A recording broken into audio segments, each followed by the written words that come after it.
The story of Malin Kundang. Once upon a time, on the north coast of Sumatra, lived a poor woman and his son. The boy was called Malin Kundang. They didn't earn much as fishing was their only source of income. Malin Kundang grew up as a skillful young boy. He always helps his mother to earn some money. However, as they were only fishermen's helper, they still live in poverty. "Mother, what if I sail overseas?" asked Malin Kundang. One day, to his mother, her mother didn't agree, but Malin Kundang had made up his mind. "Mother, if I stay here, I'll always be a poor man. I want to be a successful person," urged Malin Kundang. His mother wiped her tears. "If you really want to go, I can stop you. I could only pray to God for you to gain success in life," said his mother wisely. "But promise me you'll come home." In the next morning, Malin Kundang was ready to go. 3 days ago, he met one of the successful ship's crew. Malin was over to join him. "Take a good care of yourself, son," said Malin Kundang's mother as she gave him some food supplies. "Yes, mother," Malin Kundang said.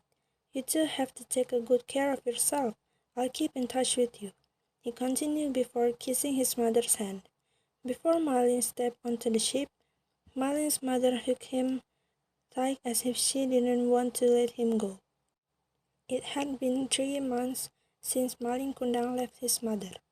As his mother had predicted before, he hadn't contacted her yet. Every morning she stood on the pier. She wished to see the ship that brought Malin Kundang home. Every day and night she prayed to God for her son's safety.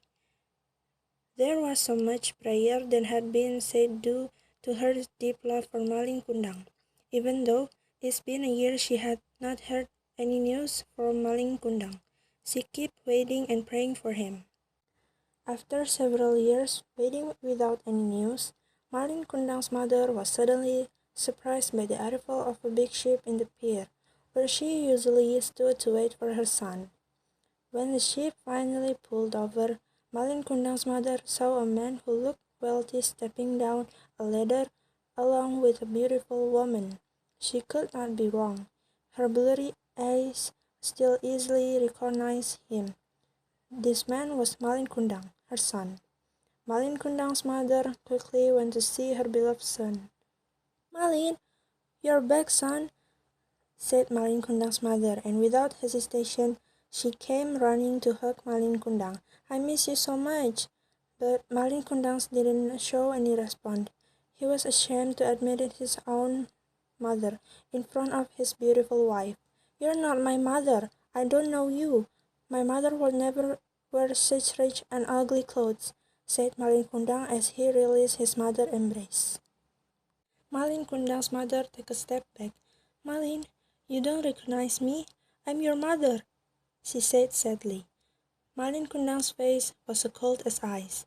"Guard, take this old woman out of here," Malin Kundang ordered his bodyguard. "Give her some money so she won't disturb me again," Malin Kundang's mother cried as she was dragged by the bodyguard. "Malin, my son, why do you treat your own mother like this?" Malin Kundang ignored his mother and ordered the ship crews to set sail. Malin Kundang's mother sat alone in the pier. Her heart was so hurt. She cried and cried. "Dear God, if he isn't my son, please let him have a safe journey. But if he is, I curse him to become a stone," she prayed to God. In the quiet sea, suddenly the wind blew so hard and a thunderstorm came. Malin Kundang's huge ship was wrecked. He was thrown by the wave out of a ship and fell on a small island. Suddenly, his whole body turned into stone. He was punished for not admitting his own mother.